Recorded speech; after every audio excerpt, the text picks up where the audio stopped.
Welcome to TLE Exploratory 7 and 8.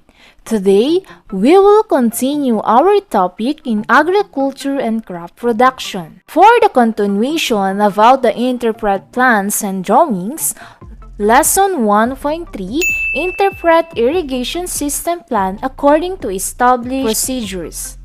There are three categories of irrigation system: National Irrigation System, Communal Irrigation System, Private Irrigation System. Importance of irrigation. Plants contain 90% of water. Water is an essential part of protoplasm. It regulates the temperature of the plant system. It is essential to meet the transpiration requirement. It serves as a medium for dissolving the nutrients present in the soil. It is an important ingredient in the photosynthesis. Essential features plan. We have topographic data. The field shape must be accurately drawn, showing pertinent obstructions, features, and elevation details. Water source capacity.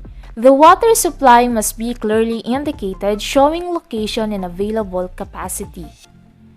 Depending on the water source, a well log or water license must accompany the irrigation plan. Irrigation reservoirs also require water management branch licensing. Soil and crop characteristics. Soil and crop limitations must be accounted for the reduced runoff and deep percolation by mismanagement of the irrigation system. Design parameters. Soil water handling capacity, maximum application rate, and the climatic data must be used to select the correct irrigation system design. For design data, the nozzle selected, operating pressure, discharge rate, and sprinkler spacing must all be shown on the plan. For Lesson 1.4, differentiate designs of irrigation systems. Irrigation methods and design, we have surface irrigation, is where water is applied and distributed over the soil surface by gravity.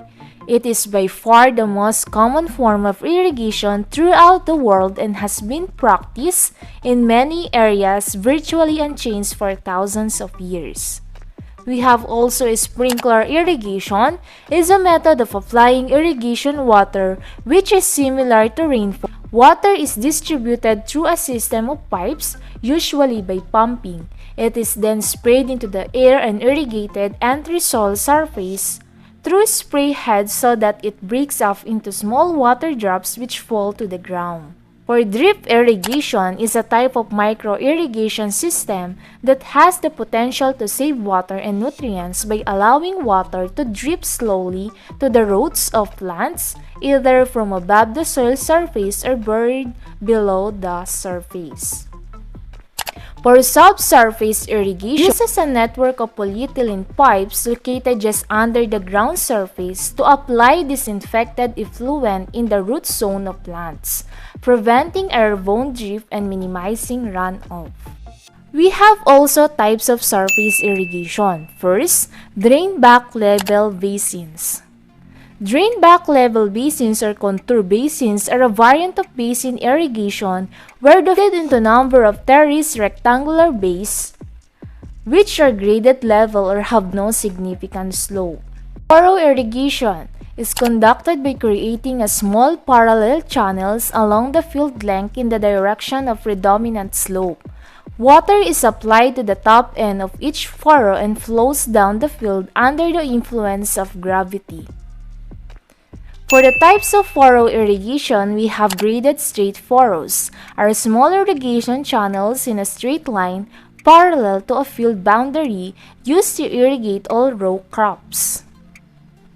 For graded control furrows are small graded irrigation channels with uneven or rough surfaces. They are mainly used in surfaces where it is not practical to use straight furrows. For border strip, otherwise known as a border to check or bay irrigation, could be considered as a hybrid of level basin and furrow irrigation.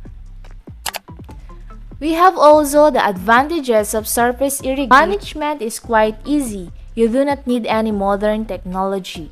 You do not need high financial support. You can be beneficial with the small lands too. If you have short-time water supplies, then this is the best process for you. If your drainage system is far, then you just need longer tubes. This is a nature-friendly system. You can utilize rainwater, and it also works effectively in a low filtration rate, low capital, and no energy cost needed. For the advantages of sprinkler irrigations does not require surface shaping of leveling, can be applied to areas of variable topography. Flexibility is possible because sprinkler heads are available no wide range of discharge capacities, and cost of labor is generally reduced. Erosion of soil can be eliminated. Chemical and fertilizers application are easily used with sprinkler system, and no special skills trained personnel can operate the system reasonably well. For the advantages of drip irrigations, increased yield, early maturity, water saving, increased fertilizer use efficiency by crop energy saving. Fertilizer saving, marginal land and undulated land can be irrigated and reduce weed growth. So that's the end of our lessons for lesson 1.3 and 1.4. Thank you for watching. Don't forget to like and share, subscribe, and hit the bell button.